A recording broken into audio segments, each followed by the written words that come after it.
Hello and good morning everyone. आज इस video पे हम लोग मोशन एंड टाइम, ये टॉपिक पे बात करने वाले हैं। मोशन के ऊपर बात करेंगे and this is related to your ADRE 2.0 जो एग्जाम होने वाला है। This is my third lecture on important science question ADRE 2.0 के ऊपर, है ना। पहले दो वीडियो में मैंने आप लोगों से यूनिट्स के बारे में डिस्कस किया है। फिर हमने हीट एंड टेम्परेचर के ऊपर बात किया है।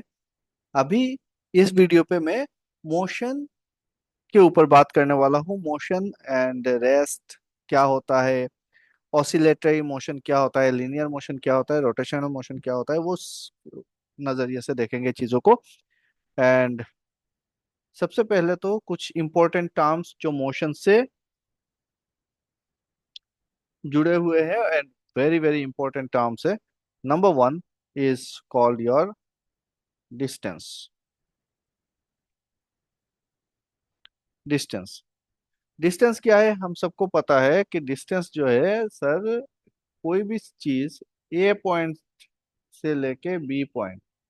ये दो पोजीशन हो गया किसी भी चीज का। यहाँ पे एक पोजीशन है ना, स्पेस पे एक पोजीशन है ए पॉइंट। स्पेस में कहीं एक जगह पे ये बी पॉइंट पोजीशन है। ये चाहे आपके घर में हो, आपके टेबल के ऊपर हो, या फिर रास्ते पे हो, या यूनिवर्स के किसी भी एक कोने में पकड़ लो, मार्स पे हो, स्पेस स्टेशन पे हो, तो कोई भी एक पॉइंट ए है, कोई भी एक पॉइंट बी है।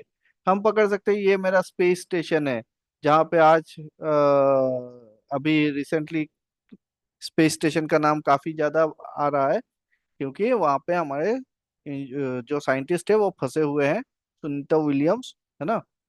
स्पेस स्टेशन, स्पेस स्टेशन, और ये मेरे अर्थ है। ये भी दो पॉइंट हो सकते हैं। हो सकता है ये जो पॉइंट की बात मैं कर रहा हूँ ए एंड बी, ये एक पॉइंट क्या है, एक पॉइंट आपका घर है और ये आपका कॉलेज है या फिर स्कूल है। ये दो पॉइंट हो गए। कोई भी पोजीशन इस स्पेस पे, कोई भी एक पॉइंट वो एक पोजीशन मीन कर रहा है। उस पोजीशन को डिफाइन करने के लिए हम लोग एक्स वाई जेड एक्सिस लेते हैं, एक्स वाई जेड की, है ना। And X Y Z axis में कोई भी एक पॉइंट हम लोग दिखाते हैं। अब अगर समय के साथ, विथ टाइम, अगर कोई भी ऑब्जेक्ट इस ए पॉइंट से बी पॉइंट तक मूव करता है, तो वो क्या कर रहा है, अपना पोजीशन चेंज कर रहा है। तो अगर चेंज होता है ना पोजीशन समय के साथ, उसको हम क्या बोलेंगे, जितना पोजीशन चेंज हुआ हम बोलेंगे उतना डिस्टेंस उसने ट्रेवल किया है ना। डिस्टेंस क्या है, चेंज इन पोजीशन। डिस्टेंस क्या है, चेंज इन पोजीशन है। समझ में आ गया बात। अब बात करते हैं कि डिस्टेंस का यूनिट क्या होगा। तो डेफिनेटली यहाँ पे क्या दिख रहा है, हमको लेंथ दिख रहा है ना। यहाँ से यहाँ तक लेंथ है, तो डिस्टेंस का यूनिट क्या हो जाएगा, डिस्टेंस का यूनिट होगा मेरा मीटर। लेंथ का यूनिट क्या है, मीटर। तो हम लोग डिस्टेंस को metre, kilometre, centimetre, millimetre, nanometre, इस टाइप से डिफाइन करते हैं। जब मैं मीटर, नैनोमीटर, पिकोमीटर ये की बात कर रहा हूँ, बहुत छोटे डिस्टेंस है। और बहुत बड़े डिस्टेंस में क्या आ जाएगा कि लाइट ईयर। लाइट ईयर, क्या बोल रहा हूँ, डिस्टेंस का लाइट ईयर। ये लाइट ईयर क्या है कि लाइट का एक लाइट एक साल में कितना डिस्टेंस ट्रेवल कर सकता है, उतना डिस्टेंस की बात कर रहा हूं मैं। तो जब हम स्पेस रिसर्च की बात करते हैं तो लाइट ईयर में आता है। जब हम केमिस्ट्री में एकदम मॉलिक्यूल्स के अंदर की बात करते हैं या फिर क्वांटम फिजिक्स की बात करते हैं, तो फिर वो नैनोमीटर, पिकोमीटर, वो एकदम छोटे से छोटा के बात होता है। तो दोनों ही डिस्टेंस है, चाहे वो बहुत छोटा है चाहे वो बहुत बड़ा है। तो कहाँ नैनो, नैनोमीटर या फिर पिकोमीटर, है ना। नैनो मतलब कितना होता है, 10⁻⁻⁹ पिको मतलब कितना होता है, 10⁻⁻12 मीटर। सिमिलरली 1 लाइट ईयर, मतलब लाइट एक साल में कितना डिस्टेंस ट्रेवल कर सकता है उतना। तो बताओ लाइट का स्पीड क्या है? What is the speed of light? Speed of light is, देखो मैं रैंडमली बात कर रहा हूं ताकि वो चीजें रिवीजन हो जाए, है ना। Speed of light is equal to 3 × 10⁻⁸ ये वैक्यूम या फिर एयर में लाइट इतने स्पीड में ट्रेवल करता है। अगर कोई दूसरा मीडियम होगा, पकड़ लो पानी है या फिर कोई एक ग्लास ब्लॉक है, तो उसमें स्पीड ऑफ लाइट क्या होगा? चेंज होगा। और लाइट का स्पीड जो चेंज होता है उसी से हम लोगों को क्या मिलता है? रिफ्रैक्शन देखने को मिलता है, रिफ्रैक्शन। याद है लाइट में हमने पढ़ा था रिफ्रैक्शन। रिफ्रैक्शन क्यों आता है? क्योंकि मीडियम के अंदर लाइट का स्पीड जो है वो चेंज हो जाता है, इसलिए रिफ्लेक्शन आता है। और रिफ्लेक्शन क्यों होता है? किसी भी एक मीडियम से जब कोई एक ऑब्जेक्ट के ऊपर लाइट गिरता है और वो बाउंस बैक होकर सेम मीडियम पे आता है तो रिफ्लेक्शन होता है। तो रिफ्लेक्शन रिफ्लेक्शन वो भी देख लेना। स्पीड ऑफ लाइट हो गया 3 × 10⁸। तो जब यूनिट की बात करेंगे, एसआई यूनिट क्या होगा फिर हमारा डिस्टेंस का? डिस्टेंस का एसआई यूनिट है मीटर। लेंथ का जो है वही मेरा डिस्टेंस का है। अब अगर कोई आपसे पूछे कि एक लड़का है राम, वो अपने घर से निकला और स्कूल जाने के लिए, लेकिन उसको याद आया कि उसको ना एक फिजिक्स का किताब लेना था। तो किताब लेने के लिए वो लाइब्रेरी पहुंच गया मार्केट पे। मार्केट जो है ना वो उसके घर से मार्केट जो है वो उसके घर से 4 किलोमीटर दूर था। इतना दूर, गांव का लड़का है बेचारा, है ना। 4 किलोमीटर दूर चला गया गाड़ी लेके। वहां से वो फिर 3 किलोमीटर अपने स्कूल पे गया। 3 किलोमीटर दूर है। तो बताओ मेरे को कि इस राम का ना टोटल डिस्प्लेसमेंट कितना हुआ? कमेंट सेक्शन पे बताओ जल्दी जल्दी से कि टोटल डिस्प्लेसमेंट कितना हुआ। उसने अपने घर से निकला, 4 किलोमीटर इधर गया, फिर गाड़ी लेके 3 किलोमीटर स्कूल तक पहुंचा, तो इसका डिस्प्लेसमेंट कितना हुआ? तो इसका डिस्प्लेसमेंट जो हुआ, डिस्प्लेसमेंट कितना हो गया? ये इतना हो गया इसका डिस्प्लेसमेंट। डिस्टेंस कितना ट्रेवल किया इसने? डिस्टेंस ट्रेवल किया 7 किलोमीटर। 7 किलोमीटर मतलब 4 kilometre plus 3 kilometre is equal to 7 kilometre. ये हो गया इसका डिस्टेंस। लेकिन डिस्प्लेसमेंट में अगर बोलूं, डिस्प्लेसमेंट, तो ए पॉइंट से बी पॉइंट तक जो फाइनल पोजीशन है वहां तक उसका शॉर्टेस्ट डिस्टेंस है, उतना ही उसका डिस्प्लेसमेंट हुआ है, पोजीशन चेंज उतना ही हुआ है, चाहे वो कितना भी जगह घूम के आ जाए। तो कितना निकलेगा? अब हमको पता है यहाँ पे अगर राइट एंगल ट्राइंगल टाइप देख रहे हैं हम लोग, तो A to B will be equal to कितना? Square root of, from Pythagoras theorem, square root of 4 square plus 3 square is equal to कितना आएगा? 16 + 9 25, है ना। स्क्वायर रूट ऑफ 25 मतलब 5 किलोमीटर। तो इसने ट्रेवल कितना किया? ट्रेवल किया 7 किलोमीटर। लेकिन इसका डिस्प्लेसमेंट कितना हुआ? डिस्प्लेसमेंट हो गया only 5 kilometre. Am I clear? तो हमने डिस्टेंस समझ लिया और डिस्प्लेसमेंट समझ लिया। Distance is the actual path traveled, and displacement is uh, distance between final position, distance, shortest distance मैं बोल दूं, shortest distance between final and initial position। ये होता है डिस्प्लेसमेंट। इसका भी यूनिट क्या होगा, इसका भी यूनिट मीटर होगा। और दोनों लेंथ ही है ना, मीटर है। यहाँ पे और एक चीज नोट कर लेना कि डिस्टेंस जो है वो क्या है, it is a scalar quantity, scalar quantity. लेकिन डिस्प्लेसमेंट जो है वो क्या है, वेक्टर क्वांटिटी है। वेक्टर क्वांटिटी है क्योंकि इसका position, initial point and final point को हम लोग मेंशन कर रहे हैं। तो final minus initial is displacement. अब जब डिस्प्लेसमेंट होता है ना, कोई भी चीज का डिस्प्लेसमेंट अगर समय के साथ हो रहा है तो उसको हम लोग वेलोसिटी बोलते हैं, velocity. So velocity is equal to change in position, या फिर चेंज इन पोजीशन, या फिर displacement divided by time, displacement divided by time. Am I clear?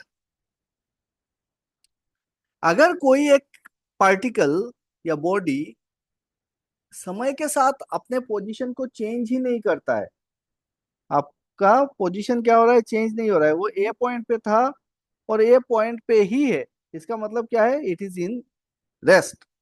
ये क्या है, रेस्ट पोजीशन पे है। समझ में आया?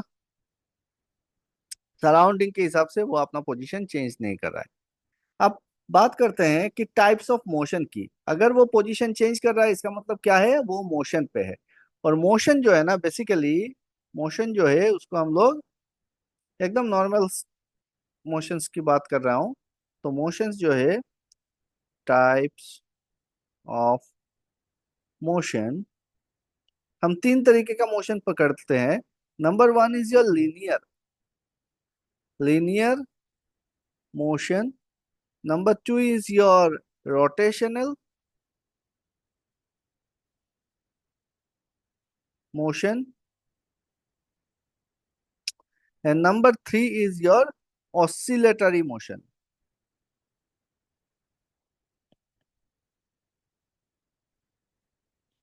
Oscillatory motion.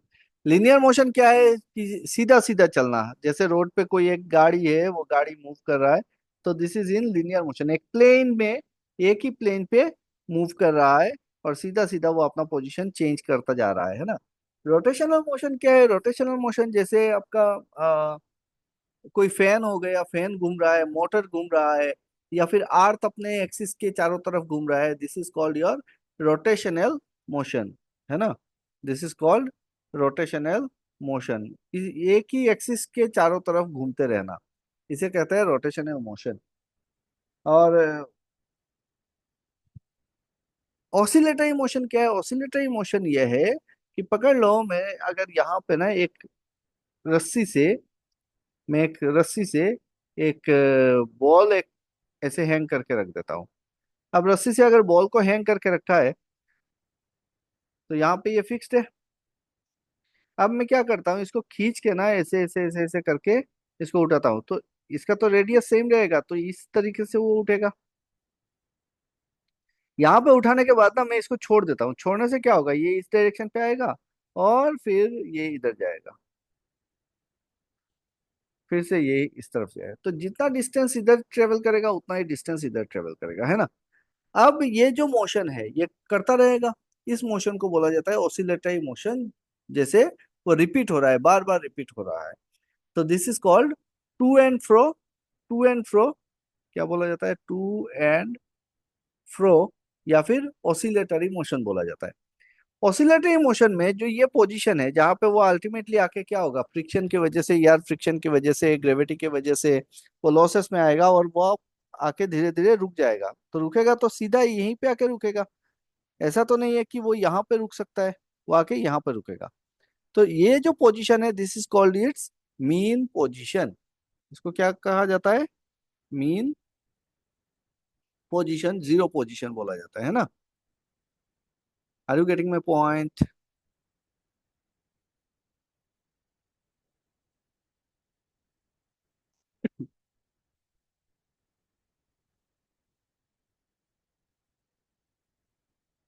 बताना भाई।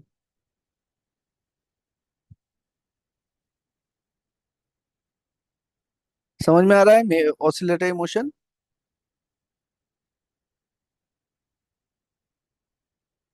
ठीक है। तो ये जो सिस्टम बनता है ना, इसी इसी क्या कहते हैं, पेंडुलम कहा जाता है। क्या कहते हैं हम लोग? Pendulum. And this is a simple pendulum, simple pendulum. और इस मोशन को और क्या कहा जाता है? इस मोशन को और कहा जाता है simple harmonic motion. Simple harmonic motion भी कहते हैं, oscillatory motion, to and fro motion, या फिर सिंपल हार्मोनिक मोशन हम कहते हैं। इसे कहा जाता है सिंपल पेंडुलम, सिंपल पेंडुलम, ये वाला। और ये जो बॉल है ना, इस बॉल को क्या कहते हैं पता है? इस बॉल को क्या कहते हैं? इस बॉल को हम लोग कहते हैं बॉब। बॉल का क्या बोलते हैं? बॉब ऑफ द पेंडुलम बोलते हैं, बॉब ऑफ द पेंडुलम बोलते हैं। This is the mean position, this is it's mean position. दोनों तरफ से बराबर जा रहा है mean position. This is the maximum displacement position, this is the maximum displacement position. एक पॉजिटिव होगा तो दूसरा नेगेटिव होगा, मैक्सिमम डिस्प्लेसमेंट पोजीशन है। तो एम आई क्लियर एवरीवन? अब पकड़ लो, मैं अगर इस बॉब को ना अपने मीन पोजीशन से उठा के यहाँ पे लेके जाता हूँ और फिर छोड़ देता हूँ, तो ये इधर जाएगा और फिर से यहाँ पे आएगा, है ना? एक बार maximum left right, then maximum left. तो ये जो कंप्लीट करेगा एक, जितना टाइम लगेगा इसको अपने मीन पोजीशन से शुरू करके फिर से मीन पोजीशन में आने तक, इसे कहा जाता है एक टाइम पीरियड। तो पकड़ लो, ये जीरो है, जीरो मीन पोजीशन है। यहाँ से मैंने इसको राइट साइड पे मैक्सिमम पोजीशन पे लेके गया और फिर छोड़ा, तो ये फिर से अपने जीरो पोजीशन पे आ गया। जीरो पोजीशन के आने के बाद फिर से वो निगेटिव एक्सिस पे मैक्सिमम पे गया और फिर से वो आके जीरो आ गया। तो इस टाइप से इसका ग्राफ बनेगा। और ये जो टोटल टाइम चाहिए उसको कि वो फिर से अपने मीन पोजीशन पे आ जाए, मीन पोजीशन से शुरू करके पूरा ऐसे घूम के फिर से अपनी जगह पे आए, इसे कहा जाता है एक वन कंप्लीट साइकिल, इसे कहते हैं वन कंप्लीट साइकिल। एंड एक कंप्लीट साइकिल को कंप्लीट करने में जितना टाइम लगता है इसे हम बोलते हैं टाइम पीरियड। इसे क्या बोलते हैं? Time period. Time period.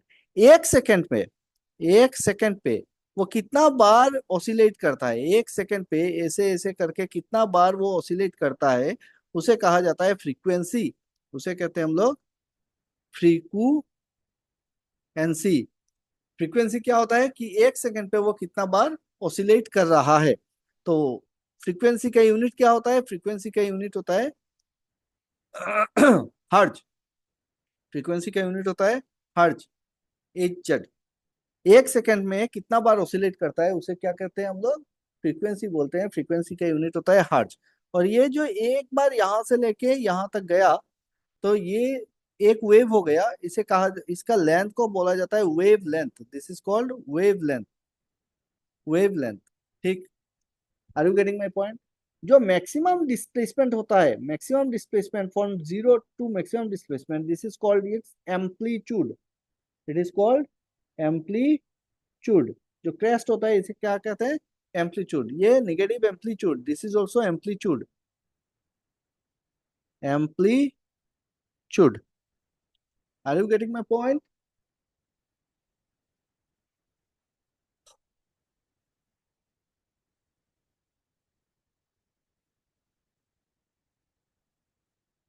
Okay. So ये simple harmonic motion, pendulum, Bob, frequency, hertz, frequency का यूनिट, टाइम पीरियड क्या होता है। हाँ। तो अगर आपको बोला जाए कि एक पेंडुलम है या फिर कोई एक चीज है जो क्या कहते हैं इसको, एक मिनट पे, एक मिनट पे 60 टाइम्स ऑसिलेट करता है, कोई भी एक चीज है, a particle or a bob oscillates 60 times in 1 minute, what will be the, what will be the frequency, what will be the frequency of the pendulum or bob? Frequency कितना होगा? देखो, एक मिनट पे मतलब 60 सेकेंड पे वो क्या कर रहा है? 60 टाइम्स ऑसिलेट कर रहा है। तो एक सेकेंड पे कितना हो जाएगा? एक सेकेंड पे 60 डिवाइडेड बाई 60, ऑसिलेशंस होगा, है ना। इसका मतलब 1 हर्ट्ज। फ्रीक्वेंसी कितना हो जाएगा? 1 हर्ट्ज। फ्रीक्वेंसी को स्मॉल एफ और न्यू से डिनोट किया जाता है। यूनिट हर्ट्ज होता है। तो अगर आपको टाइम पीरियड पता है, this is called the time period, कि कितना टाइम लगा। नहीं, time period, sorry sorry sorry, time period क्या है? एक ऑसिलेशन को कंप्लीट करने में जितना टाइम लगता है। जैसे यहाँ पे 60 ऑसिलेशन हो रहा है 60 सेकेंड पे, मतलब एक ऑसिलेशन पे 1 सेकेंड लग रहा है। तो टाइम पीरियड इसका 1 सेकेंड है, इसीलिए फ्रीक्वेंसी भी 1 सेकेंड हो गया। अब पकड़ लो, यहाँ पे एक कार्व है, इसका टाइम पीरियड है टी।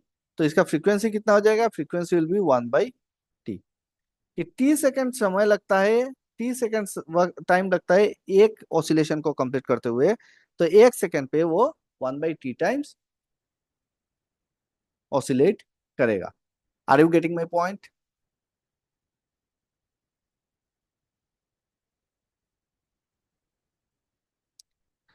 ठीक है, ये हो गया हार्मोनिक मोशन। अब थोड़ा सा सिंपल जो लीनियर मोशन है उसके ऊपर थोड़ा सा और बात करते हैं। डिस्टेंस एंड डिस्प्लेसमेंट तो आप लोग समझ गए हो। अब बात करते हैं स्पीड एंड वेलोसिटी की, है ना। स्पीड क्या है और वेलोसिटी क्या है? Speed is nothing but change in distance. तो टोटल डिस्टेंस जो होगा, total distance divided by total time taken gives you, total distance divided by total time taken gives you speed. And what is velocity? Velocity is change in displacement by time. That means the change in displacement, initial position और final position के बीच पे जितना distance है, that divided by the total time taken. तो एक आदमी निकला, वो यहाँ से यहाँ पे गया, फिर ऐसे आया, फिर ऐसे आया, फिर ऐसे ऐसे ऐसे ऐसे करके घूम के इस पोजीशन पे आया। तो इसका डिस्प्लेसमेंट कितना हुआ? यहां से लेके यहां तक हुआ। बाकी वो कितना घुमा, वो टोटल डिस्टेंस है।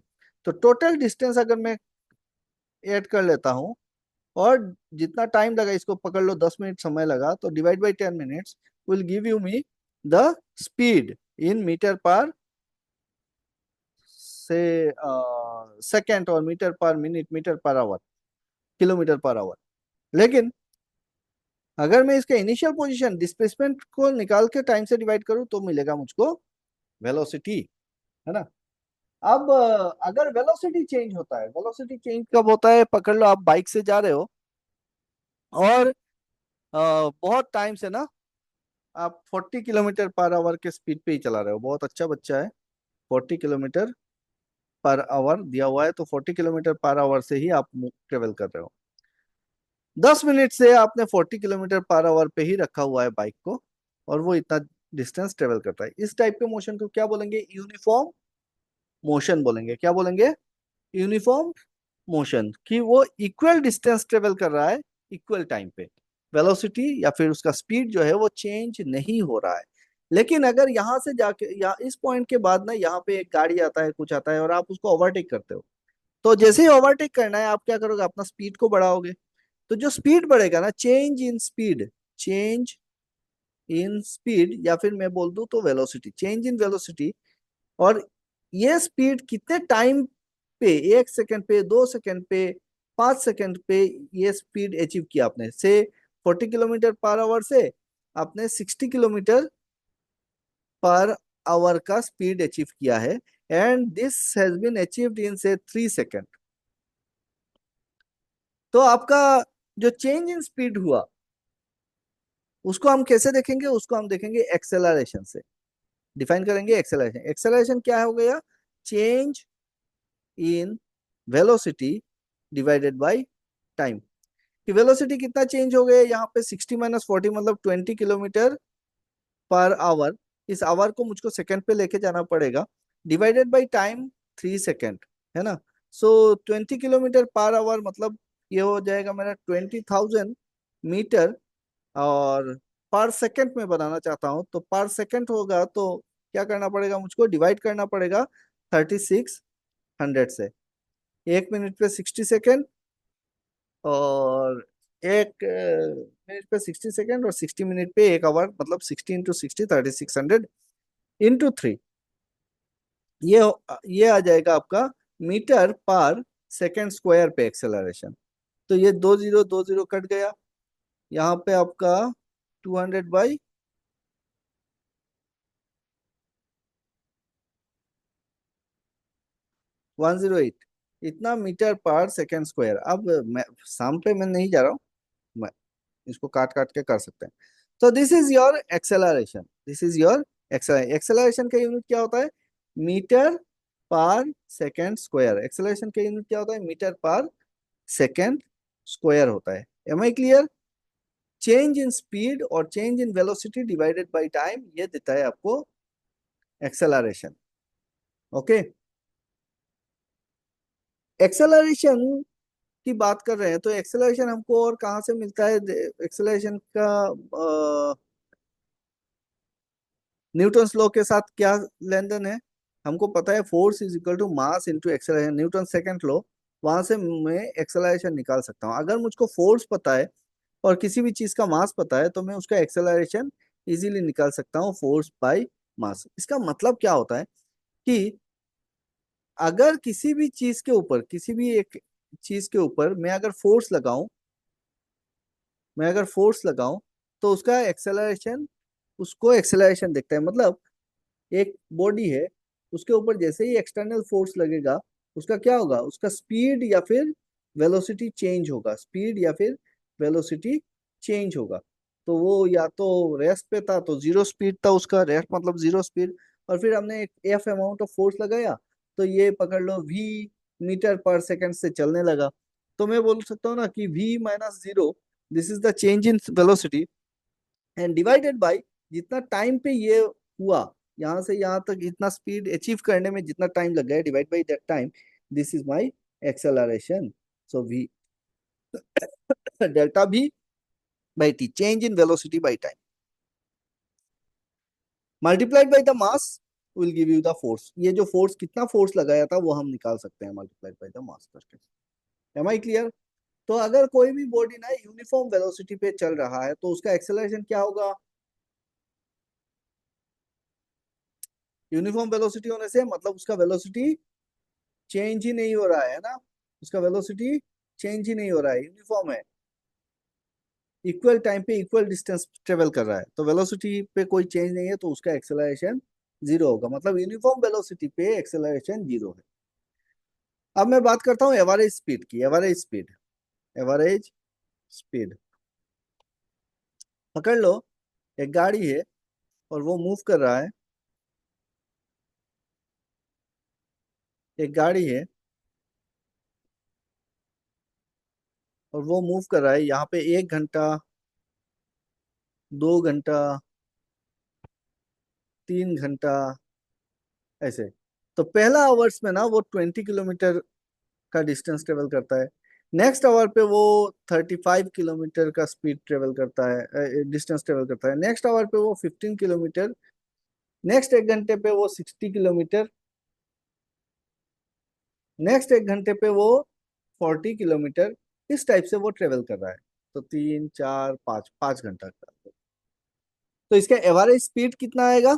एवरेज स्पीड हो जाएगा आपका, एवरेज स्पीड, एवरेज स्पीड कितना हो जाएगा? आप सारे डिस्टेंस जो ट्रेवल किया है उतना उसको, उतना प्लस कर लो पहले तो, है ना। एवरेज स्पीड क्या हो जाएगा? 20 + 35 + 15 + 60 + 40, ये होगा total distance travelled. This will be the total distance travelled और टोटल टाइम टेकन। तो समय कितना लग गया उसको उतना टोटल डिस्टेंस जाने में, तो मैं बोल दूंगा 20 + 35 + 15 + 60 + 40, ये हो गया उसका total distance divide by total time taken. तो टोटल टाइम टेकन क्या होगा? 1 आवर +2 आवर +3 आवर, ऐसे होगा क्या? नहीं, यहाँ से शुरू किया तो 5 ही घंटा ना लगा उसको, तो डिवाइडेड बाई 5। 1 घंटा में इतना, 2 घंटा, 3 घंटा, 4 घंटा, 5 घंटा, 5 घंटे का टाइम लगा। This will give you the average speed, distance divided by time. समझ में आया? अभी अगर ये डिस्टेंस जो 1 घंटा में वो 20 किलोमीटर, फिर सेकेंड आवर्स में भी 20 किलोमीटर, थर्ड आवर में भी 20, फोर्थ आवर में भी 20, फिर 20, तो ये 20 20 20 करके जा रहा है ना, ये होता है यूनिफॉर्म वेलोसिटी या फिर यूनिफॉर्म स्पीड। तब क्या होता, इसका 5 × 20 डिवाइडेड बाई 5, तो ये देखो फिर से 20 आ जाता है। हमारा स्पीड भी उसका कितना रहता है, 20 रहता है, हमारा स्पीड चेंज नहीं होता। और अगर यूनिफॉर्म वेलोसिटी होता है तो फिर एक्सेलरेशन क्या होता है, जीरो होता है, क्योंकि इसका final velocity minus initial velocity, तो 20 - 20 डिवाइडेड बाई टी, तो 20 - 20 तो जीरो ही हो जाता है, एक्सेलरेशन इसका जीरो हो जाता है। Are you getting my point? अब बात करते हैं एक्सेलरेशन की, बात करें तो वेलोसिटी की बात करें, acceleration due to gravity. Acceleration due to gravity क्या होता है? एक्सेलरेशन ड्यू टू ग्रेविटी ये होता है स्मॉल जी, एंड इसका वैल्यू होता है 9.8 metre per second square. Acceleration का यूनिट होता है मीटर पर सेकेंड स्क्वायर। ठीक है, तो अर्थ जो हमको खींचता है अपनी तरफ, वो जी के वजह से खींचता है, और वो जो जी होता है ना, उसे कहा जाता है ग्रेविटेशनल कांस्टेंट। क्या कहते हैं? Gravitational constant. और उस जी को हम बोलते हैं, एक,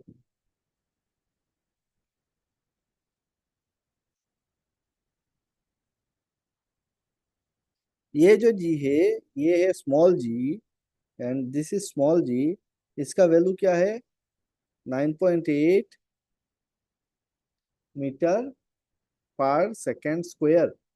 और एक जी है कैपिटल जी, इसे कहते हैं यूनिवर्सल ग्रेविटेशनल कांस्टेंट। इसे क्या कहते हैं? Gravitational constant. इसका वैल्यू कितना होता है? इसका वैल्यू होता है आपका 6.6 into 10⁻⁻11 metre cube KG per second square. सो ये दो जी है, एक कैपिटल जी, इसे कहा जाता है ग्रेविटेशनल कांस्टेंट, एक स्मॉल जी, इसे कहा जाता है acceleration due to gravity. Acceleration due to gravity का वैल्यू कितना है? 9.8 मीटर पर सेकेंड स्क्वायर है। ग्रेविटेशनल कांस्टेंट का वैल्यू है 6.6 into 10⁻11 metre cube per kg per second square. और ये जी कहाँ से आता है? न्यूटन्स लॉ ऑफ ग्रेविटी से आता है। न्यूटन्स यूनिवर्सल लॉ जो है, Newton's law of gravity, gravity, ये न्यूटन्स लॉ ऑफ ग्रेविटी के बोलता है कि जो फोर्स लगेगा, पकड़ लो ये मेरा अर्थ है और ये सन है, तो अर्थ और सन के बीच पे, या फिर जो ग्रेविटेशनल फोर्स है किसी भी ऑब्जेक्ट पे लगता है, और ग्रेविटेशनल फोर्स जो लगता है वो होता है capital G into m1 m2 divided by D square. उनके बीच का डिस्टेंस का स्क्वायर का रेसिप्रोकल होता है, मल्टी प्रोडक्ट का, मास का प्रोडक्ट का मल्टीप्लाई होता है। अब जो कोई भी ऑब्जेक्ट है ना, जैसे कि आपके सामने रखा हुआ किताब है और आप हो, तो आपके बीच में भी ग्रेविटेशनल फोर्स एक्ट कर रहा होगा, लेकिन क्योंकि आपका मास जो है वो मास काफी छोटा है, इसलिए, और ये जो ग्रेविटेशनल कांस्टेंट का वैल्यू है ये 10⁻11 है, इसलिए ग्रेविटेशनल फोर्स जो होता है ना, वो ग्रेविटेशनल फोर्स काफी कम होता है। अदरवाइज वो सामने रखा हुआ वाला किताब क्या हो जाता, मेरे ऊपर आके चिपक जाता, क्योंकि ये मेरा ग्रेविटी उसको खींच रहा है, उसका ग्रेविटी मुझको खींच रहा है। तो ग्रेविटी हमको, ग्रेविटेशनल फोर्स हमको दिखने कहाँ पे देखने को मिलता है? मेनली, मेनली वो प्लैनेट्स, बड़ा जिसका मास बहुत ज्यादा है, वहां पे ग्रेविटेशनल फोर्स देखने को मिलता है। तो मैंने काफी सारी बातें कर ली है, distance, acceleration, acceleration due to gravity, gravitational constant, ये सब के ऊपर। साथ ही साथ हमको और चीज देखना चाहिए, Newton laws of motion. Newton का एक तो लॉ हो गया लॉ ऑफ ग्रेविटी, जिसका फॉर्मूला है F = g m1 m2/d², और जी का वैल्यू होता है 6.6 इंटू 10⁻11। साथ ही साथ और देखना है Newton's laws of motion. Laws of motion में तीन लॉ मिलते हैं, लॉज ऑफ मोशन में तीन लॉ मिलता है।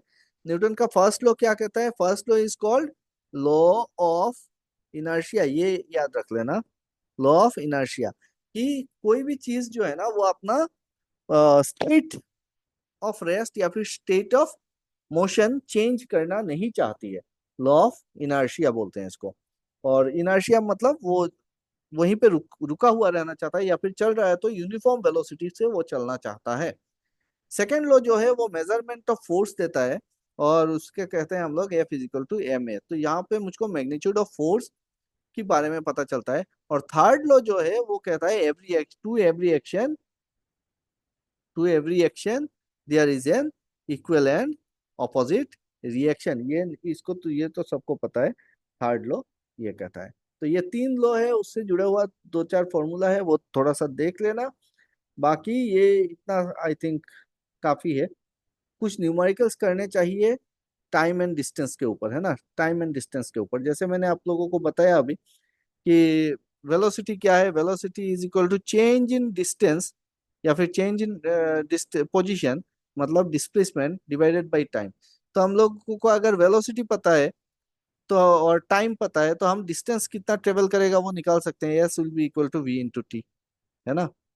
अगर मुझको डिस्टेंस डिस्प्लेसमेंट पता है और टाइम पता है तो मैं वेलोसिटी निकाल सकता हूँ। अगर टोटल डिस्टेंस पता है और टाइम पता है तो मैं स्पीड निकाल सकता हूँ। आई होप यहाँ तक सबको क्लियर हुआ होगा। बताना मुझको कि ये जो मैं लेक्चर ले रहा हूँ क्या उस वो आप लोगों को समझ में आ रहा है कि नहीं आ रहा है, वो फायदेमंद है कि नहीं है। अगर आप लोगों का कमेंट नहीं आया तो मैं समझूंगा कि ये शायद से उतना ज़्यादा बेनिफिशियल नहीं है आपको, तो मैं मेहनत करने का कोई मतलब नहीं बनता है। अगर कोई और भी चीज़ चाहिए तो आप बता सकते हो। अच्छा, एक और लास्ट चीज़ मेरे दिमाग पे आया। जो हमारे गाड़ी में लगा हुआ होता है ना मीटर, जिसमें हम लोग क्या देखते हैं, स्पीड देख सकते हैं और टोटल डिस्टेंस देख सकते हैं ना, टोटल किलोमीटर। यहाँ पे आपको दिखेगा कि किलोमीटर का एक रीडिंग दिखता है कि कितना किलोमीटर रन किया है। और एक डायल होता है जिसमें हम लोग स्पीड देख सकते हैं। तो जो स्पीड देख सकते हैं डायल होता है उसको क्या बोला जाता है? उसको बोला जाता है स्पीडोमीटर, उसे बोला जाता है स्पीडोमीटर। और जहाँ पे रनिंग आवर्स दिख रहा है कि टोटल रनिंग आवर कितना हुआ है, उसे बोला जाता है ओडोमीटर। उसे बोला जाता है ओडोमीटर। याद रहेगा। ओके, इसी के साथ आज के लिए ये लेक्चर खत्म करता हूँ। आप लोगों का कमेंट का इंतजार है। लाइक शेयर और सब्सक्राइब डेफिनेटली कर लेना। अभी का एग्जाम के लिए नहीं तो नेक्स्ट एग्जाम में आपको काम में आएगा।